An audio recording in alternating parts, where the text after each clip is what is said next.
Hello, everybody, and welcome back to the Educated Colonist Snap channel.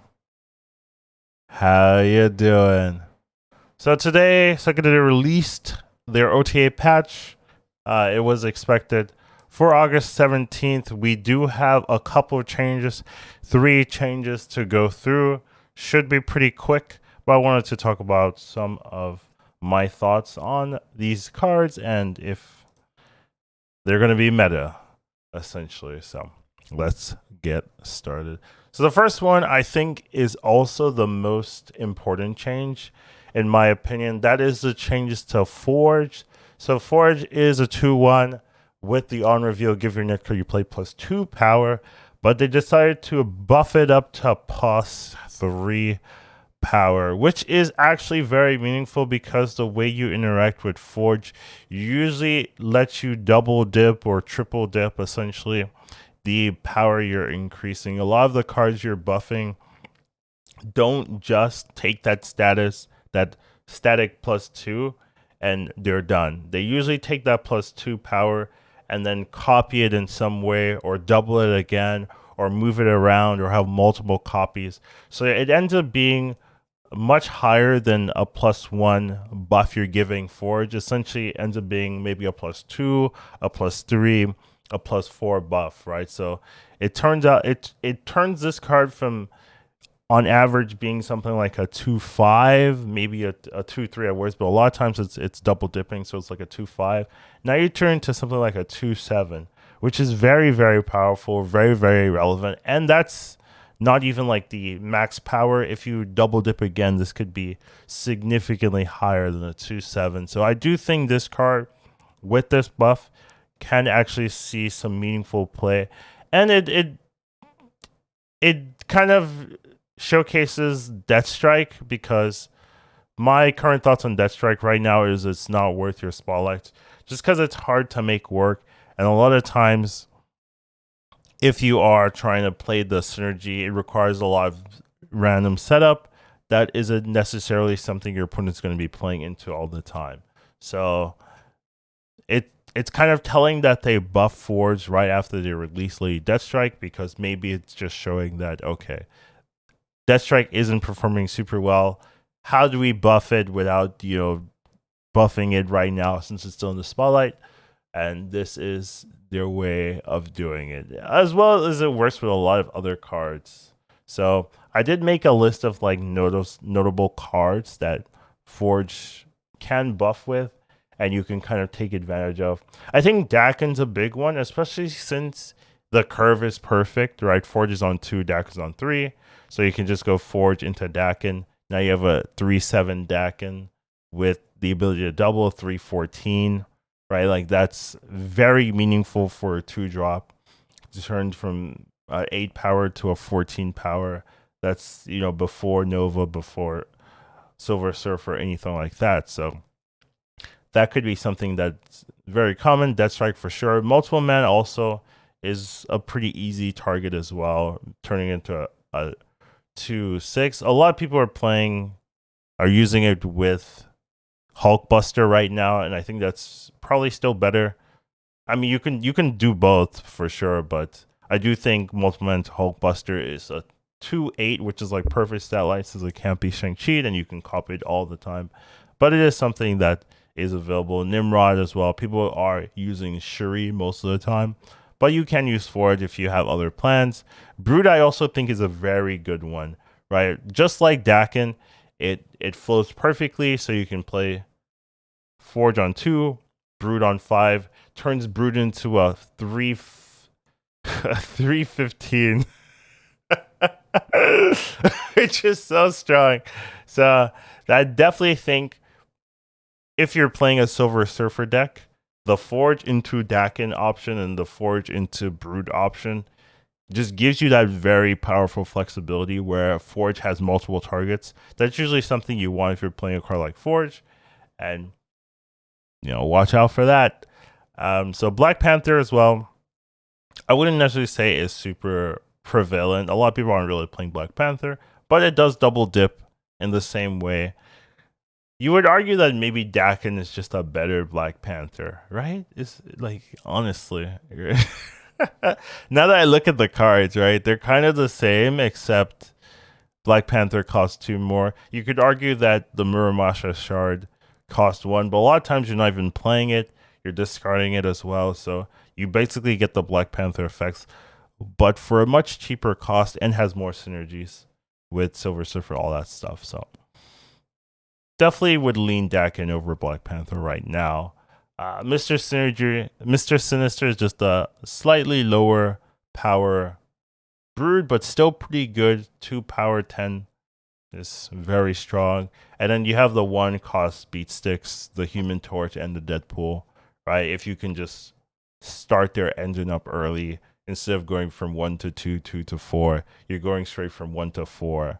And that could make Deadpool a really, really powerful option to just destroy the game. Same thing with Torch, right? You do have to be careful with Killmonger's the main weakness of these 1-drops, but there's a lot of power to be gained by using that synergy with Forge. So definitely think there's a huge potential for Forge to be meta with this change. I think there's huge potential, specifically around Silver Surfer. I think has the best chance of being instantly meta. I mean, Silver Surfer is already strong, so you're just giving them another good, powerful 2-drop that has good synergies with the deck. So I definitely, this is the one I'm looking towards in terms of seeing people play with it and not being surprised that, oh, now Forge is in a lot of decks, especially with Silver Surfer as a baseline.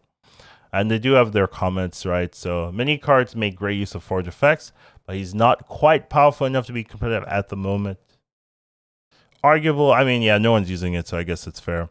Given how many potential combos he has, which, yeah, we did talk about, we're hopeful that the buff to Forge will have a really positive effect on meta diversity by enabling many new deck variations to be viable. I feel like it's more just going to consolidate Surfer decks to be more viable, but I do actually think there are some other decks you could make. There's definitely some uses with Iron Lad, because Iron Lad does take advantage of a lot of these card effects.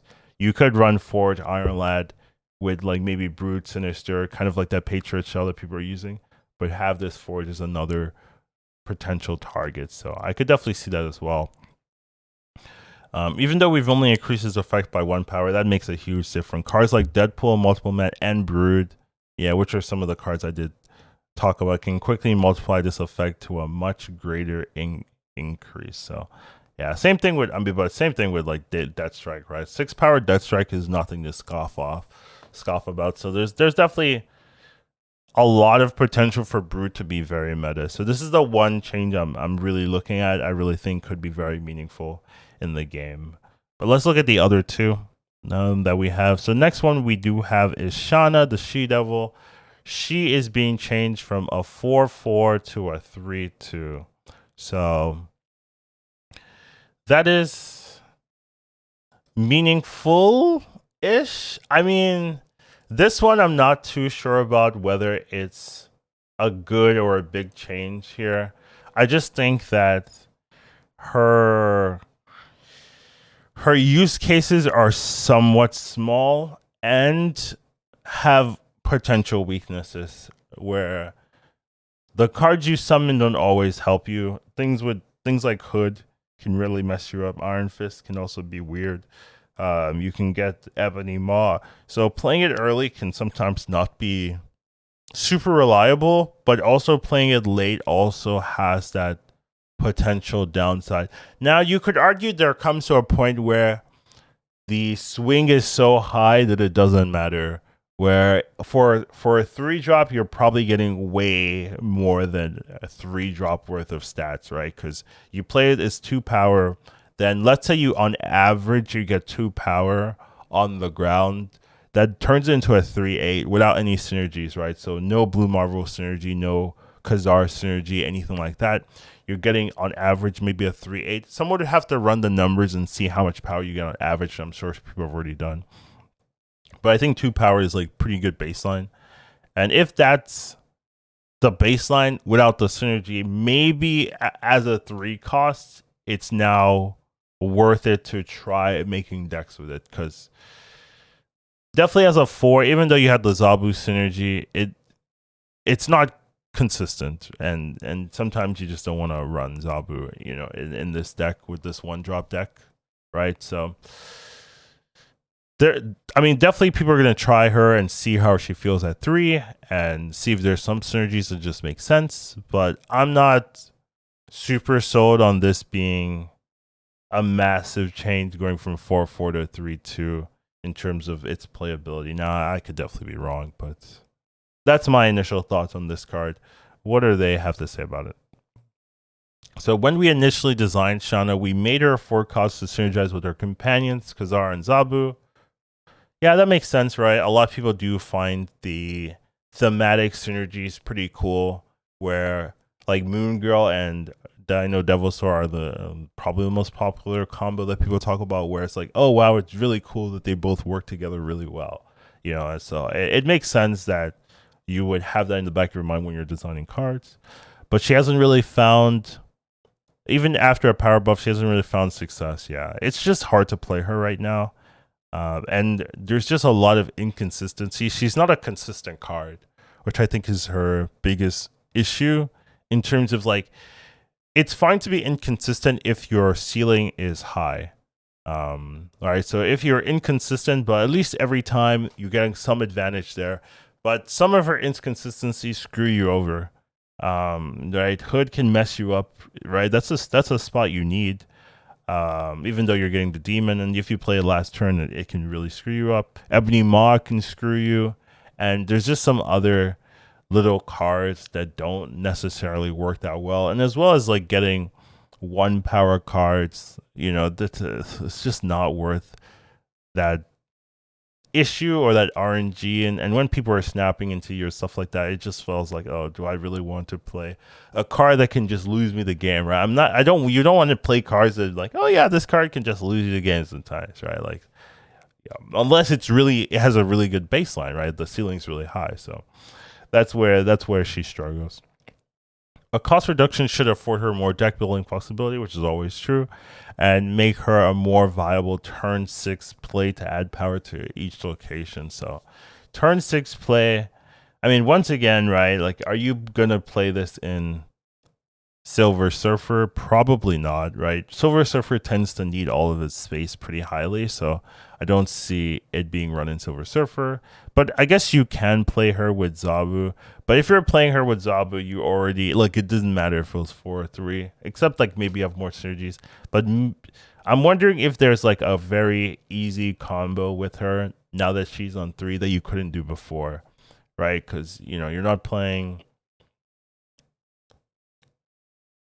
It's not coming to me essentially. So I'm just not seeing this be the big change that makes her very playable, but could be wrong. Could always be wrong. So we'll have to see. And then last up, we have a little special one. One of the worst cards in the game, unfortunately, I would say consistently, is Crystal. She did get changed. She did get somewhat of a buff, but still don't see her played. There are some people trying her, using her in like Hela discard, where you're getting more cards for Hela. And honestly, that's fair. Like, I don't think she is fundamentally unplayable. It's just that, you are giving your opponent a buff when you are using the card. So it's not a straight upside to you. If it was just you draw a card, yeah, this card would be very strong, very played. But since you are giving your opponent a card, it gives them more options, and usually it means they might have a chance to deal. So usually what people are playing her in is Hela discard, sometimes Tribunal, which can also be Hela discard, right? But you can just play her in its own static Tribunal deck where you're going like Iron Man, Onslaught, Tribunal, that kind of thing. Or sometimes people are playing her in Galactus, just to draw the Galactus early. I'd say those are the 3 deck lists. And Ronin. I guess Ronin as well. I don't really see Ronin decks at all. So it's hard to argue that, oh yeah, people are playing her in Ronin decks. But arguably you can play her in Ronin. But generally, she costs too much, and it's a big downside to play her. As a 3/3, it's better, and I could definitely see Surfer using her a little bit more as well. Card draw is hard to evaluate without actually playing it, because sometimes maybe this will add a breakpoint where you get to play this on 3 and then a core card on 4 that makes everything feel smooth. So it's hard to just look at this and say, oh yeah, this fixes a lot, where now people are going to have this perfect curve to do what they want. Now I think it's possible for sure, so I'm not going to write her off almost like I did with Shanna. I do think there's definitely some more creativity to be done with Crystal now as a 3/3. So I'm ready to see people create more functioning decks, and she still works in the decks we were already playing her in. Right, she should work better since you don't have to invest that 4 slot. Now you can just play her on 3. And a lot of times the decks that run her don't do much early, so it's not that big of a downside to just play her on 3 and then start doing your stuff on 4. Sometimes we are playing Magic, so that might be the issue where you don't get to play Magic on 3, but it's not like you can't play Magic later on anyway. So I think this is a buff, and I do think it could be helpful. Now, in terms of where she ends up, I'm not sure. I wouldn't be surprised if she's still not played commonly, but I could also wouldn't be surprised if a new deck comes out where her being on 3 fits perfectly in what the deck wants to do. So this one's kind of the hardest one to evaluate overall, just because a lot of things are to be considered when it comes to cards that draw you cards. Cards and draw you cards. All right, let's look at what they talked about here. Crystal's been consistently one of our weakest cards since day one, which is true. They really wanted to be careful with card draw, which I definitely understand and agree with. I do think card draw is too problematic if it's freely flowing. We're very cautious about pushing Crystal's power, as snap small deck size make each card draw matter a lot more. Is very true. However, we want to give every card a chance to see at least some play. So we're giving Crystal a push with a cost reduction of 3. This should allow her to be a consideration in Surfer and maybe even help a run-in deck out. I see it more use in Hella decks and maybe Tribunal decks. But I mean those are fair to be also considered for sure. But yeah, card draw is definitely super scary to make super playable. But overall, I do think that the Forge change is actually massive, and this will be. I wouldn't be surprised to see this very meta in decks now.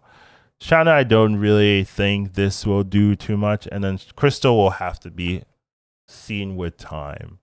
So those are the 3 changes. Not a lot of changes, but I do think there are some massive changes. We've seen with the Spider-Man adjustment how big some changes can be if you do them correctly. So I think Forge is in that criteria as well. But those are the changes. What are your thoughts? Do you like them? Do you not like them? Do you want to play with some cards? Do you already have secret deck lists using Crystal that you're ready to bust out now? Let me know in the comments. But yeah, those are the changes for today. Take care of yourselves. Have a wonderful rest of your day. Educated Colin Snap. Once you watch him, you won't go back. He'll teach you to marvel snap. Your skills will be